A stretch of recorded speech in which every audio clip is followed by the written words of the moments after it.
How is it now? Does it work now?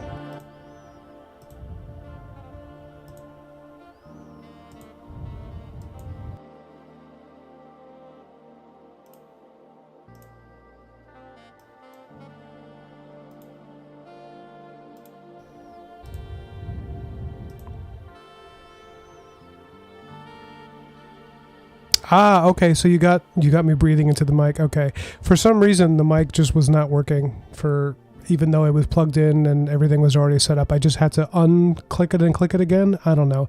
OBS is a so you basically I was talking for like a minute and a half and and it was just like somebody talking in a phone booth. I'm sorry. So you guys just watched me do a lot of this. Oh my goodness. It's one of the reasons I've been streaming a little bit less lately, and I'm sorry to say this is because OBS, for some reason, has just, the past 2 months, has just started being absolutely so obnoxious. It just has problems every time I stream now, where I keep having to like restart the connections, and I have to set everything up as if I've never done it before. It's like, it was the first year I had it, it was great. And then lately it's been just a pain. And sometimes after working for like 10 hours at the desk, I'm like, do I really want to deal with OBS right now with what a fickle monster it is? The answer should be yes, because I want to stream and I want to hang out with you guys. But sometimes I'm just burnt out lately. Also, if I'm being honest, guys, I've been a little burnt out. I've been working so much that my wife is a little bit worried about me. If I wasn't like regularly exercising and eating well, I think it would be a problem. Like my physical health is not an issue, but I definitely have moments of mental burnout. So.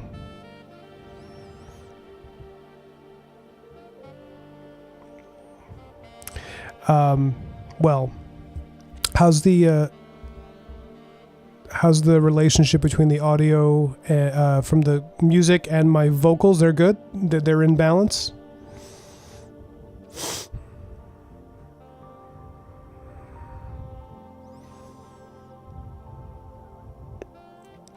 What I was going to tell y'all is that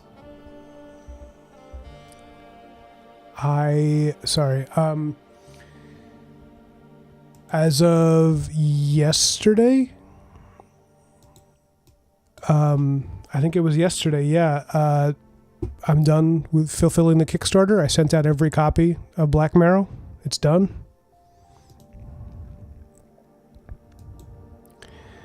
The book is out. Everybody who ordered it got it, which is incredible for me, because this is the first time I did the entire campaign myself. Like the entire thing. So for me, that's quite a juicy, victory. Thank you. And what I was going to say is, so with that done, Knights of Camelot is next. It's already ready to go.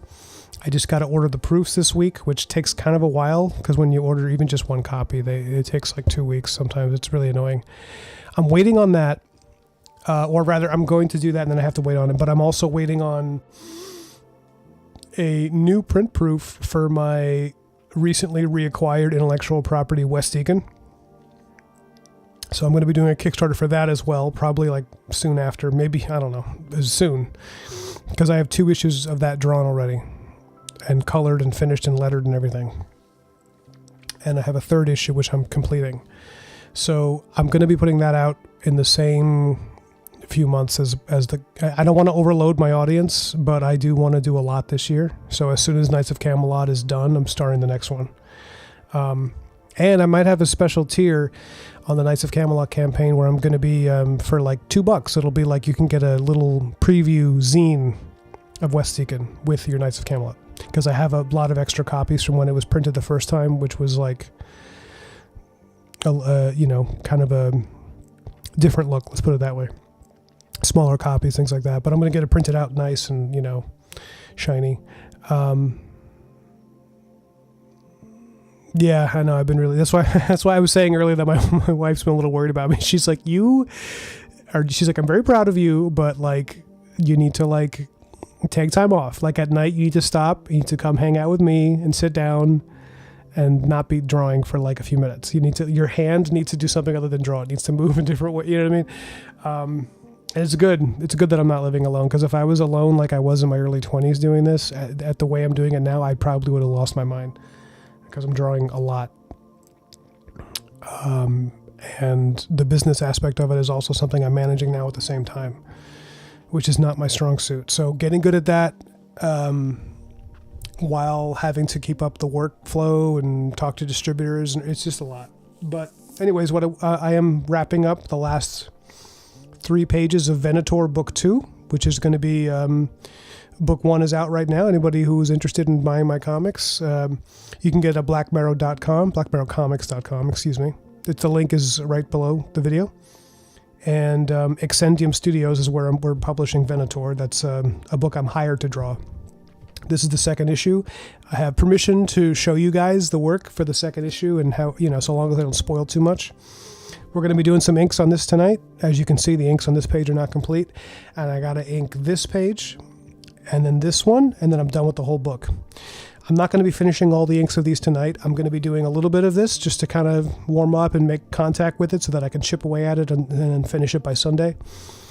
Especially because my wife is out of town, so it's just me and my cat hanging out. So I'm gonna be doing some trail running and drawing. That's gonna be mostly what I'm doing. So if you guys want, I'll try to stream again this weekend and do like a lot of finish this up in like live streams. So I'm doing this, and then I can't do any work for the big project that I'm working on, the big gig that I was telling you guys about in the Discord. That I can't reveal until probably late July, early August, when they announce that through the publisher that I'm with right now, for that particular book. But it's something I'm really excited about. All I can tell you is that it's a Western, and I think I got the job for it because Black Marrow, and it's going to be all in black and white. So it's going to be the first time that I'm published at this level doing just black and white and gray tone art. It's going to look like an old kind of like Italian comic. Yeah, so tonight we're going to be doing a little bit of this, and then I'm going to actually jump into some West Deacon pages, which is that comic I was telling you guys about. And taking some of that old artwork out that I haven't touched in like 4 or 5 years and doing colors on it. And my goal for that is to do the colors very differently than I have on Black Marrow. I'm thinking I'm going to try it out, maybe less rendered and a little more like flat textures, kind of like, well, you'll see, but something that looks kind of like Japanese watercolor or Japanese prints, old Japanese prints, and like, or even anything you see from the Far East. That's kind of a vibe that I want, loosely, not so much that I have to commit to it hardcore, but you'll see. Anyways, I'm talking a lot. I'm going to start drawing.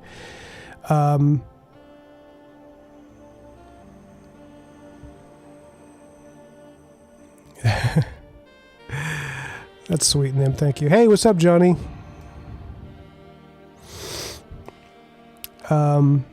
Yeah, so I'm going to hop in and start drawing, and you guys hit me up with any comments, questions, taunts, dirty limericks, not lyric. A lyric is a word I just made up. I would like a definition for that. Please drop it in the chat. I can change the music too. I kind of, does this sound like I'm trying to like seduce you guys? I'm trying to get you to sit on the couch with me. I'm like, can you picture this music while I like tap the couch? Come sit. Maybe something a little more upbeat. I don't know. It's a Friday chill stream, but let's see.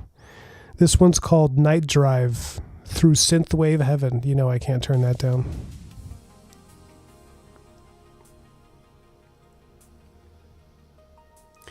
Honestly, I there's such a huge proliferation of synthwave music on YouTube that I starting to wonder if it's all just AI.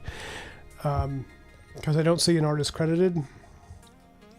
If it is, that would be kind of a bummer. But I almost don't want to know right now, so...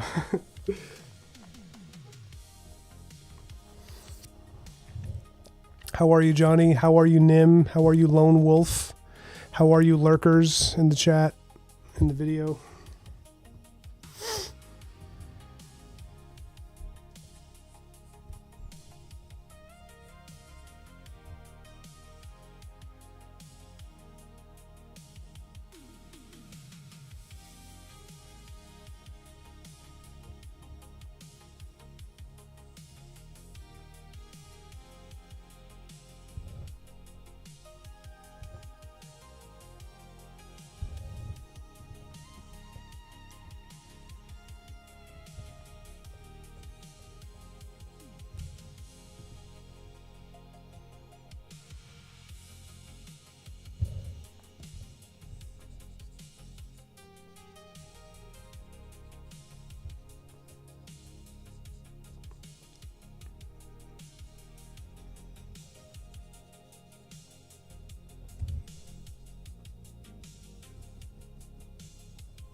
Hello, people. Been busy getting a tree off my roof, says Johnny, but everything is mostly fixed now and I can get back to sculpting. Dang.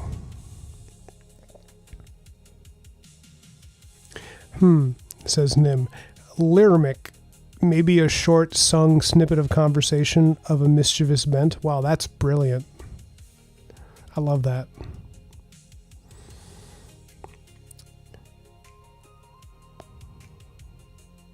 Oh, your grandparents had a tree on there. What's going on with all the trees on the roofs? Oh, because of were you affected by some of the tornado weather? We had tornado warnings up here, and I'm embarrassed to say I didn't realize we could get those up here.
Oh, what do you guys think of this little frame? Should I get rid of the framing thing here? Maybe it's blocking too much of the art.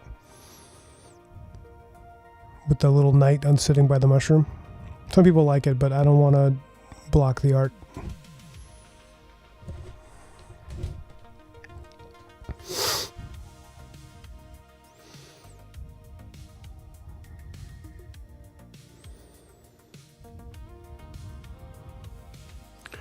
Oh, dude, it collapsed your ceiling in the kitchen? That's where the food is.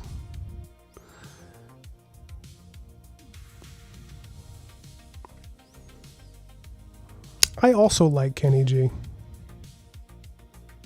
I don't mind Kenny G. I haven't listened to enough of his stuff to have a strong opinion, but I know some of his songs, and I don't mind it. I like old stuff though. I'm weird. Like I didn't even know who Sabrina Carpenter was until people started making fun of her. I don't know who new musicians are at all.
Lurmic, says Johnny, a tasteless piece of gum exhausted of its flavor either from repetitive chewing or fallout from atomic warfare. How did you do that? Truly, that is the greatest act of sculpting you've performed so far.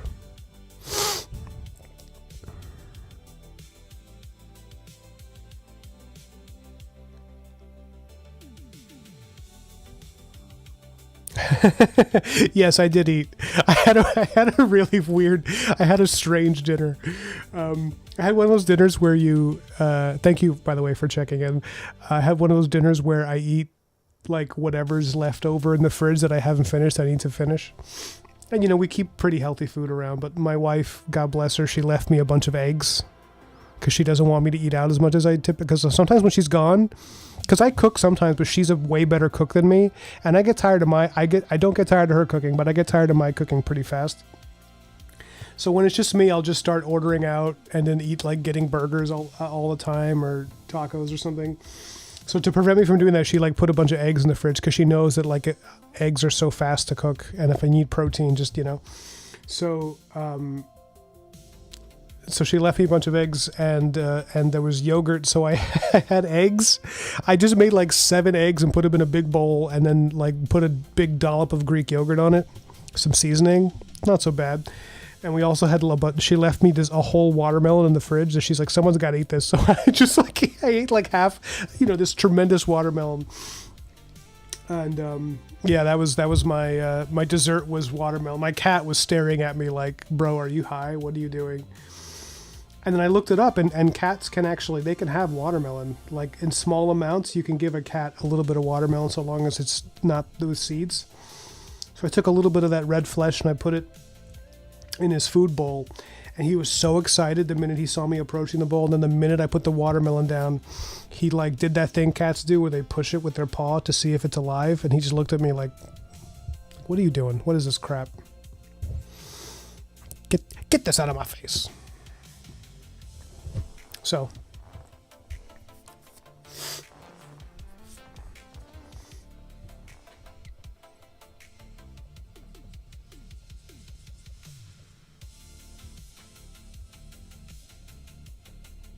my dinner was 7 eggs with yogurt and a watermelon.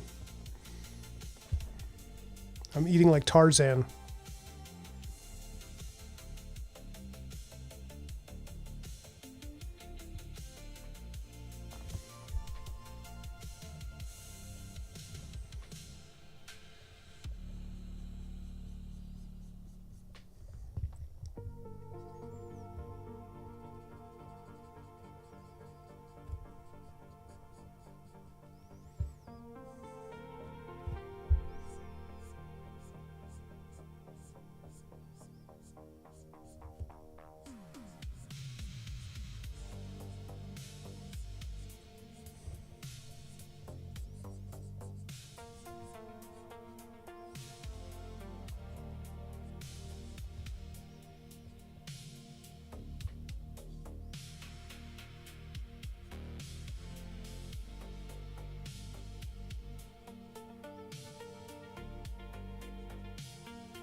Cats love to make you a fool.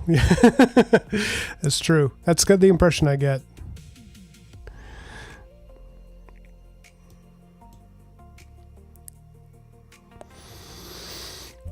No, yeah, he definitely thought it was meat at first. I could tell because I'm always cooking meat in the kitchen, and he's always like, "Oh, baby!" He's like just freaking out, and then every now and then, if he gets anything that isn't directly related to animal flesh, he just because cats do have a little bit of wiggle room with that stuff, but he is like hardcore carnivore. He is a cat that he likes dairy. He loves dairy. You got to be careful because he'll lick the yogurt off stuff, and he can't have too much of that.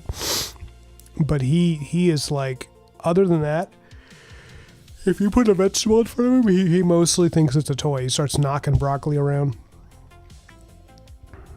Are cats, do they see color to the degree that humans do? I know that dogs are like kind of colorblind.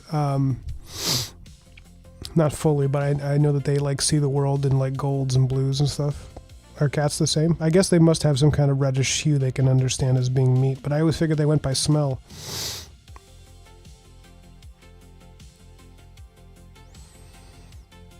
Yeah, you've been trying to put on size? Because you've been working out a lot, right, John?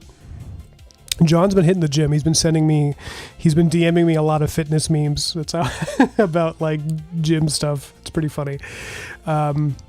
Yeah, you're kind of a hard gainer, right? And I know you're a hard gainer because you didn't care about what you were eating before, and you were still way skinnier than me. So that's how I know. Oh, dude, my cat loves sardines. He will. Because we have sardines, we eat them kind of often these days because we like to have them with chips sometimes, little fish and chips in the house. And when you crack that sardine can open and that smell comes out, the cat will jumps in out of the side. He's like, I want some of that. Yeah, your cat hunts cheese, Nim? Yeah, I was surprised because in all the movies I ever watched before I had a cat, it was like people were giving cats little saucers of milk. Apparently, they're not supposed to have that much dairy. It's like not great for them. I was very surprised because I was like, what's the point of having a cat if I can't give him a little saucer of milk and watch him do the thing where he... Shit is cute.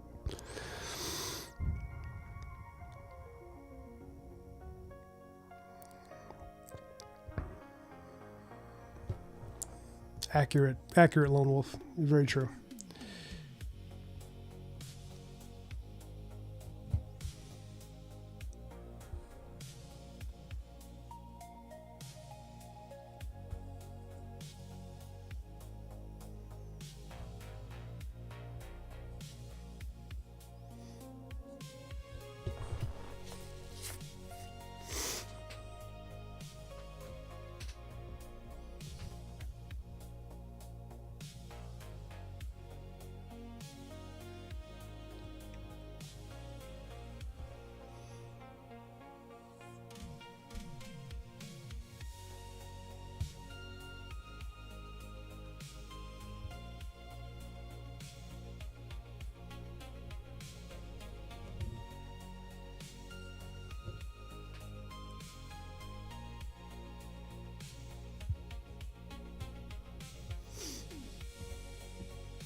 Interesting. None of us knows for sure. It seems we go back and forth. Maybe some breeds of cat are colorblind and some do see color. It's unlikely.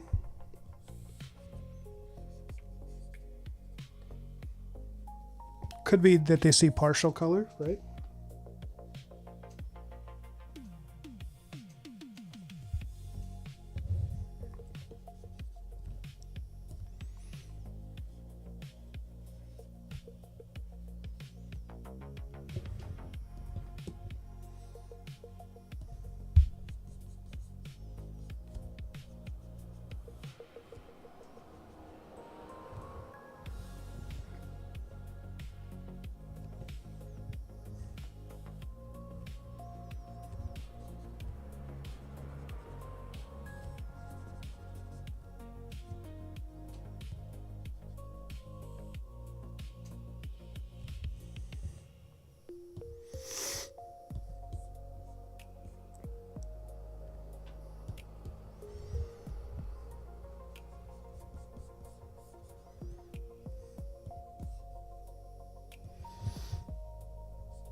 Oh, this weekend I also need to get so much stuff I gotta do. I also need to get at least one piece of physical art done for my art dealer. So he just sold a bunch of my stuff recently. So maybe I'll stream that if I can. It's just a pain in the ass to set up the camera sometimes for that one, but I want to show you guys what I'm working on there.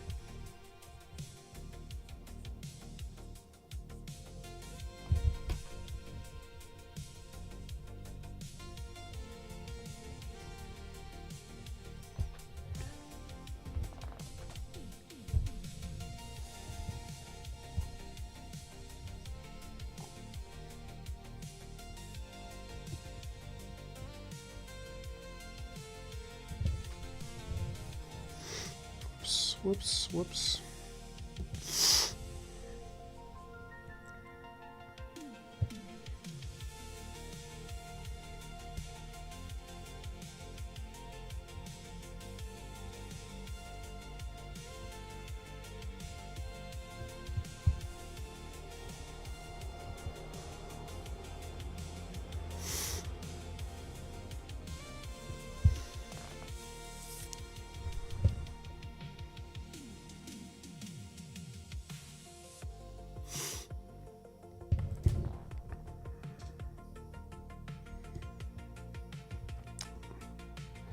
This is the face I inked on the previous page.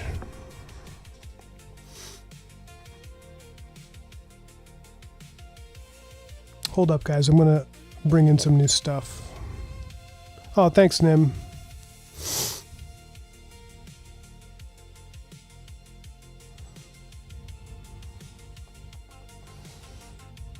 Ah, so cats and dogs both see the world in blue and yellow. That's really interesting. So they can both see enough color to know that things are different colors, but not as sophisticated as a human eye.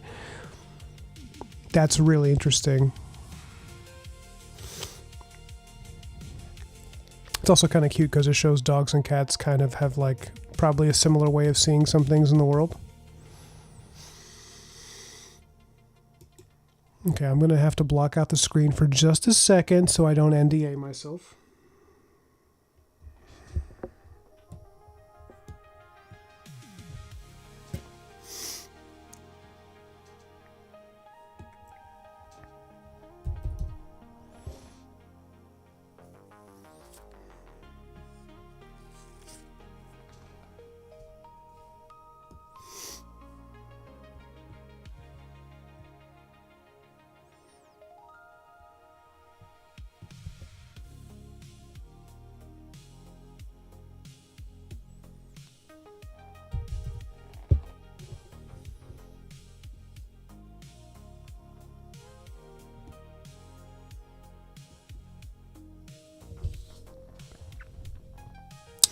Okay.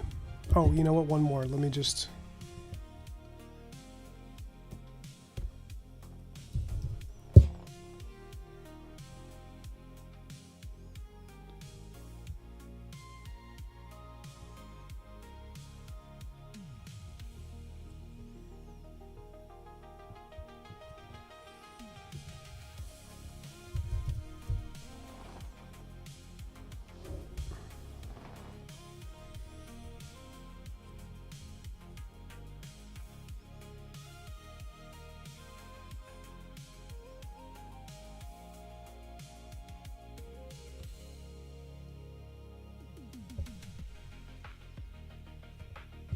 Okay. So, this is from West Deacon. Books 1 and 2 are going to be coming out together, I think, as like a 2-issue thing. That's going to be sometime this summer. Right now, I'm doing colors for issue 3. This is the one I was telling you guys about. It's a... Here, I'll show you some of the... This is from book 2. So I drew this many years ago. This is pretty old. So I was like a little self-conscious about even showing some of this because I was like, this is not as sophisticated or whatever as the art that I do now, is what I thought. And then my wife was like, you're an idiot. You should definitely be putting this in. I was almost going to redraw West Deacon and start from scratch and do book 1 again. And she was like, that's literally insane. And it took a while for her to wear me down on that because I was like, no, it makes sense. Really. It's, and then I heard her out and she was like, that's just, no, like, this is like, she was just really sweet about it. She's like, it's still good. It's just different. It's just different than what you're doing. So like, just put it out. And like, and it's right. Cause if it was someone else, I would be giving them the same advice. I'd be like, so what? Your art's better now. You ever seen how many great comics start with the art being a little different in the beginning and it just gets better over time? And this is from maybe 2019, 2017, something like that. This is like almost 8 years ago. And this is from a double page spread of West Deacon, our titular hero, West Deacon, in a battle against these goopy booger men. This is what it looks like when it's in color, typically. It's a little more, conventional comic colors. I was really happy with how shiny his armor is. So West Deacon is, I think I was telling you guys about this, it's like a comic that's like thousands of years in the future, if it's even our universe at all, and it's like about a bunch of heroes who travel through space and battle aliens and monsters and demons from different dimensions, and I wanted to combine Eastern and Western mythologies into like this big weird goopy universe full of all this crazy stuff. And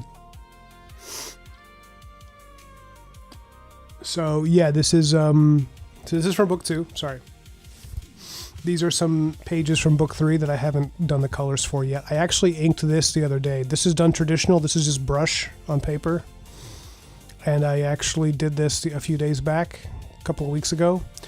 And I did it in a specific way to try to match the style that I had a couple of years ago when I drew the other half of book 3, because I basically stopped before I finished book 3 because I went in a different direction, and me and the publisher, we were fine. We're not, it's not like some terrible falling out. I just wasn't so happy with the printing at the time. But so this page was also done a few weeks ago, trying to finish book 3. I'm like really close. I think I have maybe 1 or 2 more pages to finish the inks for this. Sorry, my allergies are going crazy. I'm sorry I'm sniffling so much. But yeah, so I did a bunch of inks for these recent pages, and I used a really toothy paper. That's why the inks look so rough, like sketchy and kind of scratchy. I used literally the toothiest paper I could find, where it's like parchment rough. It's like sandpaper. and I just used a pen and a brush. This is all traditional. This is like on an 11 by 17 paper. This is also done recently. These are like all the pages. And if you look, I'm actually kind of making it different. Stylistically, this is not as tight as the stuff I do now. The stuff I do now is like a little more, a little more like tight with the inks. But I went looser because I wanted to look like the rest of the issue, so it feels like it doesn't feel totally incompatible. This is also brush. And then this was from earlier in the same issue. This is page 6, and this was drawn like 8 years ago. So it's not so bad. Some of my proportions are a little off sometimes, but I'm pretty happy with this. These inks are pretty good. I mean, I love how this panel came out. The crazed werewolf and the guy looking like, oh no. His anatomy here is not bad. So this issue is Wes Deacon, our hero, travels to a planet it's like kind of a mix of like Roman futurism along with like Aztec stuff. That's why you got these like cool pyramids. Here, let me show you this first panel. You get these like pyramids and this jungle aesthetic. Basically, there's a werewolf that's been killing all their livestock, and Wes Deacon shows up and he's like, this is actually a noble creature that has been possessed by some kind of a demonic, some kind of space demon that's making him crazy. But he's actually like, he's not evil at all. So Wes Deacon here is like, yo, what's up? Let's wrestle. And then it becomes a wrestling match where he's trying to like exorcise the whatever harmful entity is out of him by like basically overpowering him, but then trying to reason with him. So that's what's going on here. And I'm going to maybe try just throwing some colors on this. It's not even like there's other pages I should be coloring first, but I want to do this one because this is the first one I unloaded. So I will now check the chat. You like the old-fashioned ink? Meaning, do you like this page more than the others, or do you just mean you like traditional inks? Because I agree. I like traditional inks. It's like...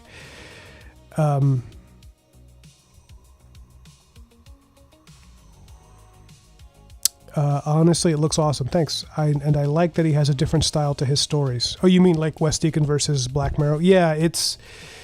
With Black Marrow, I think because I realized that I had a character that could be compared to things like, you know, not to flatter myself, but probably compared to like Hellboy. I didn't want to risk it looking anything like the Hellboy stuff, where it's like really like I love his art, but it's just it's so different. It's so stylistically simple, and the colors are nice and flat. It's like he goes for a kind of minimalism with his work. Mignola and everybody who works on Hellboy has to kind of like match that. And just other stuff like the Goon is a little similar, but also kind of different, you know. And so with Black Marrow, I intentionally was like, okay, I'm going to make it look like really painterly and pretty and kind of gussied up, because I wanted to immediately be like, oh, this is something different. This is not someone just doing like a poor man's Hellboy. And the writing is very different, like the character, you know, the way it's written. But with Wes Deacon, I'm gonna try something with the colors on it where it's like I don't want to deviate too much from this long term, because I do like this look, because it makes me, I think a lot of people, you know, some people are kind of sophisticated and they'll recognize like, oh, he's doing like a certain style with some of the other stuff. But most people are going to respond really well to this style of colors where it just looks like a Marvel comic, you know. It's shiny, you know, that kind of thing. But with Wes Deacon, I think because the designs are so weird and the world of the story is so much wonkier, like it's a lot less recognizable than Black Marrow, which is very clearly like a Western, you know, even if it's gothic. So because of that, I think maybe keeping the colors a little more flat and letting the inks describe what we're looking at, like letting the line art kind of carry the weight of the description. I think that might be really a good way of giving the audience like a mental break when they're reading it, because if you just hit people with, you know, there's a thing where it's like there's a 70-30 rule with design where it's like you can if something is 70% recognizable with 30% like crazy unique stuff, it works pretty well. Like it works very well. That's the sweet spot I meant to say. Or the other sweet spot is you reverse it, where something is 70% crazy looking and unrecognizable with 30% of familiarity in design when you're designing characters or environments. Those work together, the 70-30 rule, because you're always, 30% is always the thing you're going to focus on. See what I mean? So when you're doing inks, like if you look at this is kind of the 70-30 rule. It's roughly 70% white with like roughly 30% black. So that the part that's black, I used it to bring your eye directly to him in the center, right where his face is. I'm like outlining his silhouette with it, right? But it's 70% white, so your eyes are drawn right here to the black area where you'll find John, this character. So, and then something like this, what's a good example? But if you reverse it and it's 70% shadow, then your eye is drawn to the part that's white, you know? It's just how your brain works. So same thing, I think principles of design is it's 70% unique with 30% familiarity. What's going to happen is your brain is going to immediately be drawn toward the part that's familiar, and it'll you know, be, so if you have like a weird alien or whatever, but you put a cowboy hat on him, that cowboy hat's like, that's the 30% that your brain's like, oh, he's like a cowboy alien. Like your brain just does that. But if you did the opposite, 70% cowboy, whatever, and then you put like an alien face somewhere in the middle, you're like, oh, you already took for granted the fact that he was a Western character. Then you're like, oh, he's like an alien? What? You know, that kind of thing. So with Wes Deacon, everything that I do for it is 70% weird, crazy design with 30% unique. With 30% familiarity to make sure everything kind of feels. I'm really trying to push design where everything is a little bit, you know, a little bit nuts. Excuse me, I'm sorry. It's like 10 o'clock here. Okay, so let me do a little bit of this before I got to stop the stream because I'm getting sleepy. Speaking of werewolves, says Lone Wolf, I was watching, rather listening to an interview. Seems the whole werewolf things comes from many cultures that had wolf warriors, mostly Norse with Berserker. Yeah, that's a thing. The werewolves are... dude, there's like a lot of cultures that have dogmen. It's pretty fascinating, the history of it. If you look at... even in like Catholic history, and you know, there's like one of the saints, I forgot his name, there's a saint who's described as a man with a dog head, and it's like some ancient medieval saint that supposedly was a miracle worker, and it's like it's just a drawing of a dog on a human body. And I think when the people described him of that time, they're like, oh no, yeah, he was like a creature. He was like, you're like, what? It's like 1,000 something years ago, so you never know what was lost in translation.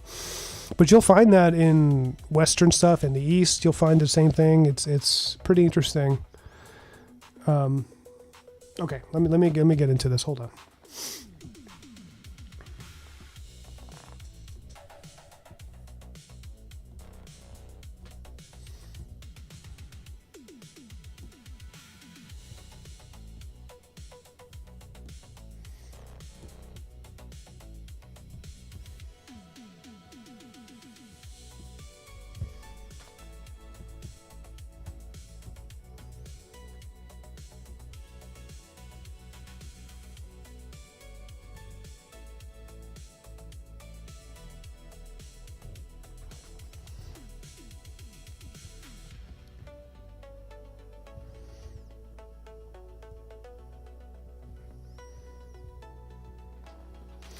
I'm going to use these texture brushes.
Whoops. Oh no.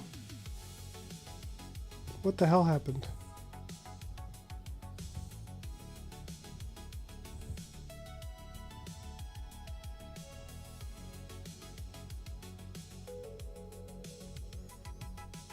Whoa, you pressed the wrong button in Clip Studio. Your life gets totally messed up.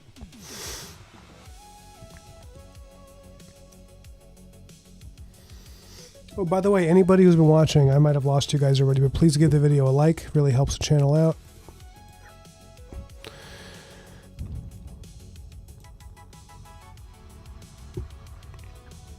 Everybody, please give it a like.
Lone Wolf says, man, I wish that kind of light saturation was that easy on Krita. I have to use a burn or lightness brush to do that stuff. To do what stuff? Which thing that I did? Oh my goodness, everybody, Maya's here.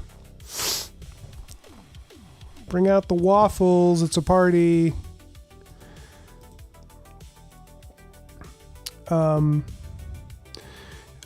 And then Nim says, I think that's any art program, my friend. You talking to me or Lone Wolf about the light saturation? My art supplies just arrived. Got a text from my grandparents that it arrived at their house. Didn't want silver clay delivered. Oh, I got to send you that sketch that you got for the clay thing you're doing. Yeah, remind me to do that. I'm sorry. It's been a little bit of a hectic time, but I want to send you that.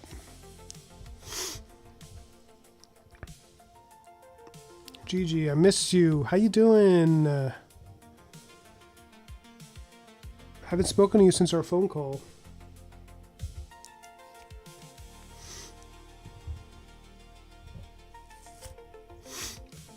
So the goal with how I'm doing this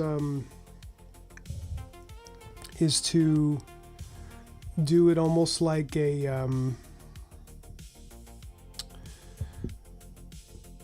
I'm gonna like establish textures and then use overlays to develop those into colors, like overlay layers, to keep the textures as present as I can.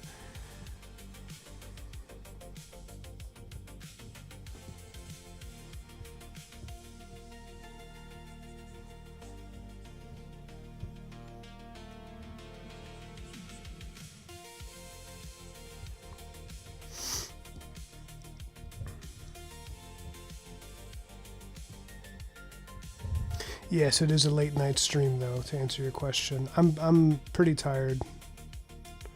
Although I've been sleeping pretty well. The last night I slept pretty late.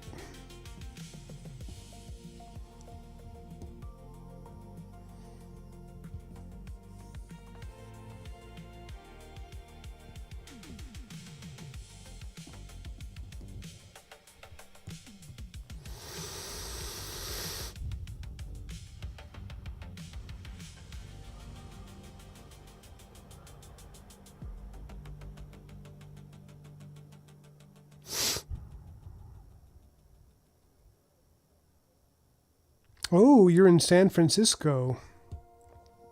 You left the coastal cities, but they pulled you back in.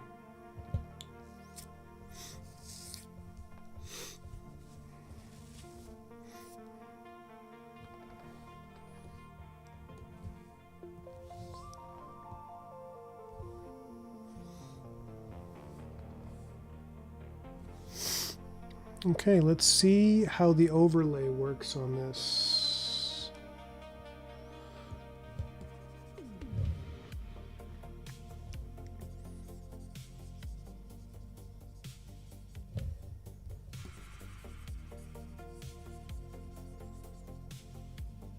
It's pretty cool.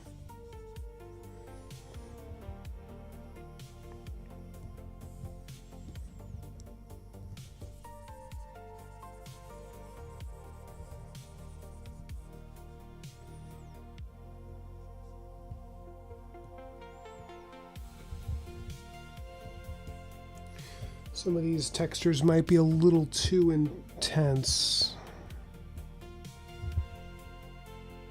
I go a little brighter. There you go. Yeah, that's better.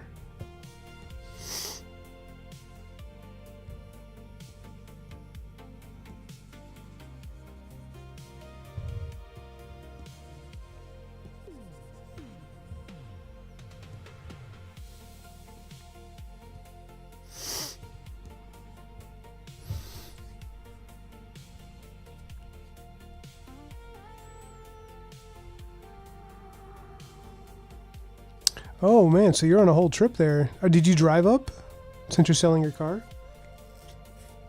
I assume not. That's a stupid question.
Lone Wolf says, "Oh, all right, later, Gigi. Sorry, I missed you." Lone Wolf says, "Looks like a similar art style I am working with in Krita. I opted for the Franco-Belgian comic style as it works better with Krita, and I don't have to worry about cross-hatching and shading." Sure. Are you just not as comfortable cross-hatching and shading? Is that why?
Uh-oh, some neighbors are yelling.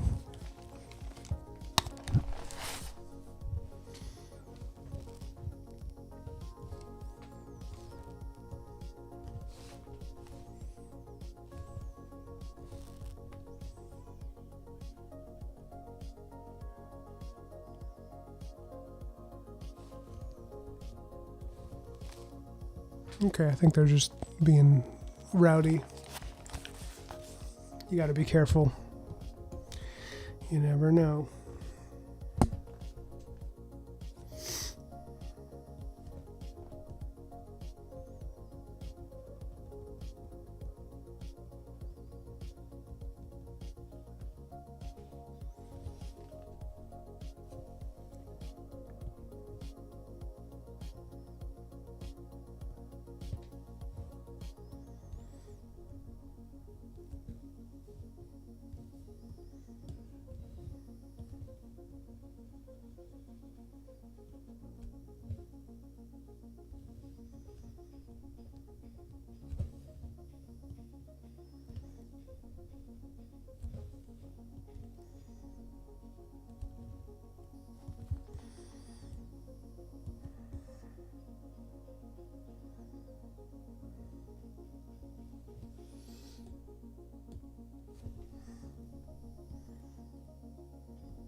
You could hear it too? Yeah, there's someone in the street just being like, yo, hey, whoa. And I was like, oh. And then they were like, so how's your night going? And she was like, oh, pretty good. I was like, oh, okay. They're just being, probably had a couple of beers.